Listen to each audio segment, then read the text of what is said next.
4G school के online तर्ज तालीम में आप तमाम का इस्तकबाल है। 7वीं जमात उर्दू बाल भारती, सबक नंबर 10, शेखुल हिंद मौलाना महमूदुल हसन। इस वीडियो को शुरू से आखिर तक मुकम्मल देखें और अगर अभी तक आपने हमारे चैनल 4G स्कूल को सब्सक्राइब नहीं किया है तो इसे सब्सक्राइब करें, बेल आइकन को प्रेस करना ना भूलें। तो चलिए आज की वीडियो की इब्तिदा करते हैं। सबक नंबर 10, शेखुल हिंद मौलाना महमूदुल हसन। इसको इदारे की जानिब से शाये किया गया है। इदारा यानी किताब छापने वाला इदारा, महाराष्ट्र राज्य पाठ्य पुस्तक निर्मिती व अभ्यासक्रम संशोधन मंडल पुणे। इसका नाम आपकी दरसी किताब के पीछे लिखा हुआ होता है। ये इदारा हमारी दरसी किताबें छापता है और ये सबक उसी की कमेटी की जानिब से आपको दिया गया है। पहली बात, माजी में हमारे मुल्क पर अंग्रेजों की हुकूमत रही है, लेकिन अंग्रेजों की गुलामी के खिलाफ इब्तिदा ही से जंगी लड़ी गई। सन 1757 में सिराजुद्दौला ने और सन 1799 में टीपू सुल्तान ने अंग्रेजों से डटकर मुकाबला किया। उनके बाद भी मुख्तलिफ आज़ादी पसंद अफराद और ग्रोह अपने तौर पर कोशिशें करते रहे। सन 1857 ईस्वी में अंग्रेजों की गुलामी से आज़ादी के लिए हिंदुस्तानियों ने हथियार उठाए। फिर ये सिलसिला चलता रहा। इस तरह कई तहरीकें मुल्क की आज़ादी के लिए कोशा रहीं। उनमें मुजाहिदे आज़ादी मौलाना महमूदुल हसन की रेशमी रुमाल तहरीक भी काबिल जिक्र है। इस तहरीक के 100 साला जश्न के मौके पर दारुल उलूम देवबंद के एक दरवाजे को मौलाना की यादगार के तौर पर उर्दू दरवाजा का नाम दिया गया। झेल के मजमून में मौलाना की जिंदगी और कारनामों का तस्करा मौजूद है। हमने पहली बात में देखा कि किस तरीके से मौलाना महमूदुल हसन ने रेशमी रुमाल तहरीक शुरू की थी और इस वजह से उनके 100 साला यानी 100 साल के बाद दारुल उलूम देवबंद के दरवाजे को उर्दू दरवाजे का नाम दिया गया है। जंग आज़ादी हमारे मुल्क की तारीख का एक अहम मोड़ है। इस कदर वसी इलाके में फैले हुए कुदरती दौलत से मालामाल और मरदूम खेज मुल्क को अंग्रेज हरगिज़ छोड़ना नहीं चाहते थे।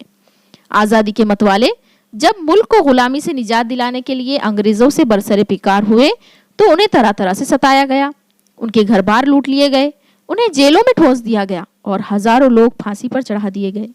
आज़ादी के लिए जद्दोजहद में मुजाहिदे आज़ादी मौलाना महमूदुल हसन भी शामिल हैं, जिन्हें शेखुल हिंद के लक़ब से याद किया जाता है। शेखुल हिंद यानी हिंद से मुराद हिंदुस्तान और शेख यानी कि हिंदुस्तान का शेख।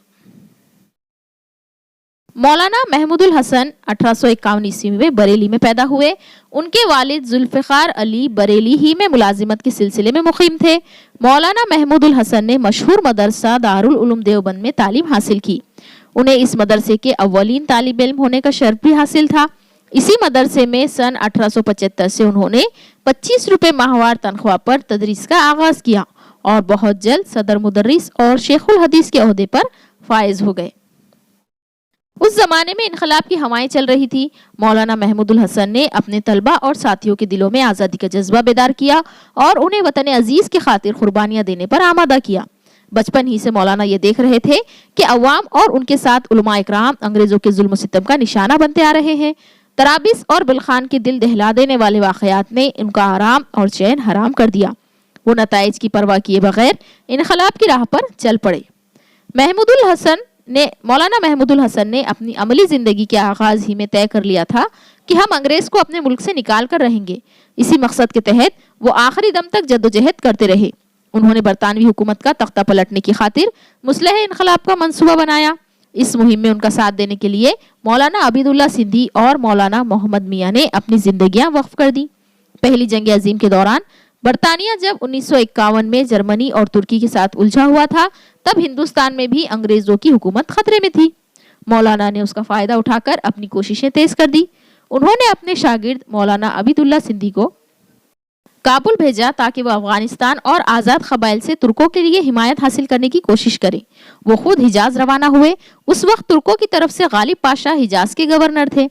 मौलाना ने उनसे जो तहरीरें हासिल की उनमें हिंदुस्तान को आज़ाद करवाने के मंसूबों और फौजी कार्रवाइयों का जिक्र था।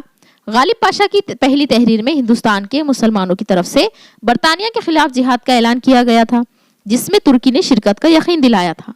मौलाना ने रेशमी कपड़े पर इस पैगाम को नकल किया और एक संदूक में रखकर हिंदुस्तान भेजा। इस तहरीक के पैगामात भिजवाने के लिए रेशमी कपड़े के टुकड़े इस्तेमाल किए गए थे, इसलिए ये रेशमी रुमाल तहरीक कहलाई है। इसका मकसद आज़ादी के लिए की जाने वाली जद्दोजहद को अंग्रेज़ों से छुपाए रखना था। इसी के साथ अंग्रेज़ों के खिलाफ मदद हासिल करना भी था। मौलाना महमूदुल हसन ने अंग्रेज़ों के खिलाफ लड़ाई के लिए एक पूरी टीम तैयार कर रखी थी। इस तहरीक में शामिल लोगों का यकीन था कि जंग की राह इख्तियार किए बगैर अंग्रेज़ों को इस मुल्क से बाहर निकालना मुमकिन नहीं है, इसीलिए जंगी सामान और इस्लाह हासिल करना ज़रूरी था। मौलाना ने सन 1915 में हिजाज का सफ़र इख्तियार किया। वो हिजाज से बगदाद और बलूचिस्तान होते हुए सरहद के आज़ाद क़बाइल तक पहुंचना चाहते थे कि जंग के दौरान उन्हें गिरफ्तार कर लिया गया। पहले मिस्र और फिर वहां से माल्टा ले जाकर नज़रबंद कर दिए गए। इसीलिए मौलाना को असीर माल्टा के नाम से भी याद किया जाता है। असीर यानी कि कैद और माल्टा यानी कि जगह का नाम है, यानी माल्टा में उन्हें कैद किया गया, इसीलिए उन्हें असीर माल्टा कहते हैं। 3 बरस और 7 माह की कैद के बाद 8 जून 1920 को मुंबई पहुंचाकर उन्हें रिहा कर दिया गया। इस मौके पर तमाम कौमों के लोगों ने उनका इस्तकबाल किया और उन्हें शेखुल हिंद का लक़ब दिया। रिहाई के बाद उन्होंने जामा मिलिया इस्लामिया का संग बुनियाद रखा। मौलाना महमूदुल हसन रेशमी रुमाल तहरीक के रूह रवां थे। इस तहरीक ने चूंकि आज़ादी हासिल करने में अहम किरदार अदा किया था, इसलिए इस तहरीक के 7 साला जश्न के मौके पर हुकूमत ने मौलाना महमूदुल हसन की खिदमात के इतराफ़ में एक डाक टिकट जारी किया। मौलाना अपने वतन की आज़ादी के लिए आखिरी दम तक जद्दोजहद करते रहे और 30 नवंबर सन 1920 को 70 साल की उम्र में वो इस जहानी फानी से कूच कर गए, यानी उनका इंतकाल 70 साल की उम्र में हुआ 30 नवंबर सन 1920 को। अब देखते हैं मानी व इशारात। मर्दुम खेज वो मकाम जहाँ काबिल और बहादुर लोग पैदा हो। शेखुल हदीस इल्म हदीस के असातिज़ा के सदर। हिजाज अरब का वो हिस्सा जिसमें मक्का, मदीना और ताइफ शामिल हैं। मुस्लिह इनकलाब हथियारों का इस्तेमाल करके हुकूमत को बदलने के लिए जंग करना। शेखुल हिंद हिंदुस्तान का सरदार। असीर माल्टा जजीरा माल्टा का कैदी। इस सबक के अगले वीडियो में सवाल जवाब हल करवाए जाएंगे, जिसकी लिंक डिस्क्रिप्शन में दी हुई है, आप वहां से उसे देखिए। और अगली वीडियोस के लिए हमारे चैनल 4G स्कूल को जरूर सब्सक्राइब करें, इस वीडियो को लाइक करें और शेयर करें।